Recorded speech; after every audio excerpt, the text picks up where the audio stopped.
예수님은 자신이 왜 이 세상에 존재하고 있는지 그 의미와 목적을 분명히 알고 계셨습니다. 예수님은 말씀하셨습니다. 때가 아직 낮음에 나를 보내신 이의 일을 우리가 하여야 하리라. 밤이 오리니 그때는 아무도 일할 수 없느니라. 예수님을 보내신 이의 일은 무엇일까요? 예수님은 말씀하셨습니다. 인자에 온 것은 잃어버린 자를 찾아 구원하려 함이니라. 예수님이 이 땅에 오신 목적과 하실 일은 너무나도 확실하고 분명했습니다. 그랬기 때문에 박해와 고난 속에서도 무너지지 않고 십자가의 길을 걸어가실 수 있었고, 죄와 의심으로 가득 차 있고 변덕스러운 우리 인간들을 끝까지 포기하지 아니하시고 구원하실 수 있었습니다. 우리에게도 하나님의 뜻이 있습니다. 요셉은 질투심에 사로잡힌 형들로 인해 애굽의 종으로 팔려갔습니다. 그곳에서 정직하고 성실하게 일했지만 누명을 쓰고 감옥살이를 하게 되었습니다. 그러나 요셉은 좌절하지 않았고 누구를 원망하지도 않았습니다. 어떻게 그럴 수 있었을까요? 요셉은 하나님이 자신과 함께 하심을 알았습니다. 꿈으로 보여주신 하나님의 뜻이 언젠가 반드시 이루어질 것을 믿었습니다. 그래서 그는 종이 되고 죄수가 되는 처참한 상황에 처하면서도 하나님의 사람으로서의 자존감과 품위를 잃지 않고 하나님의 영광을 드러낼 수 있었습니다. 요셉에게 일어난 모든 일들은 하나님의 뜻을 이루는 과정이었습니다. 하나님이 우리를 이 땅에 살게 하시고 여러 가지 어려운 일들을 겪게 하시는 데에도 분명한 뜻과 목적이 있습니다. 기독교 실존주의 철학자인 키에르 케고르는 코펜하겐 대학의 신학생 시절 그가 22세 되던 때에 일기에 이렇게 썼습니다.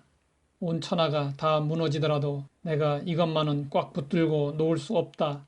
내가 이것을 위해 살고 이것을 위해 죽을 수 있는 나의 사명을 발견해야 한다.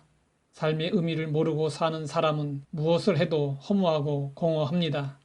마음에 기쁨이 없고 보람과 만족이 없습니다. 그러나 자신의 존재 의미를 아는 사람은 고난과 고통 속에서도 좌절하지 않고 하나님의 뜻을 이루고자 분투할 수 있습니다. 내가 왜 존재하는지 그 의미를 알아야 합니다. 존재 의미를 아는 것이 중요한 것은 의미를 알면 고통 속에서도 낙심하지 않고 살 수 있기 때문입니다. 빅터 프랭클은 정신과 의사로서 아우슈비츠 강제 수용소에서 사람들이 배고픔과 추위와 짐승 같은 취급 속에서 죽음의 공포에 떨다가 쉼없이 죽어가는 모습을 지켜보았습니다. 그러나 혹독한 고난 속에서도 살아야 하는 의미를 가진 자들이 고난을 견디며 살아남는 모습도 지켜보았습니다. 빅터 프랭클은 이와 같은 경험을 바탕으로 의미요법을 개발하여 선풍을 일으켰습니다.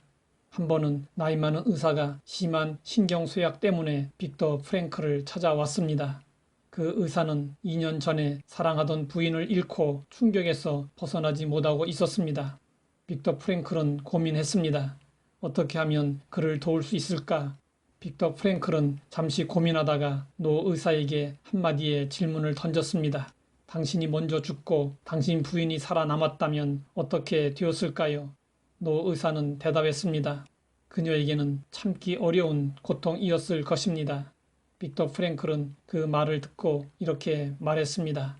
부인은 그런 고통을 받지 않게 되었고 그 대신 선생님이 고통을 받게 되었습니다.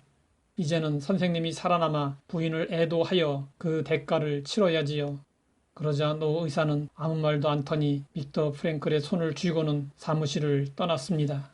고난은 그 의미를 발견하는 순간 더 이상 고난이 되기를 그치는 것입니다.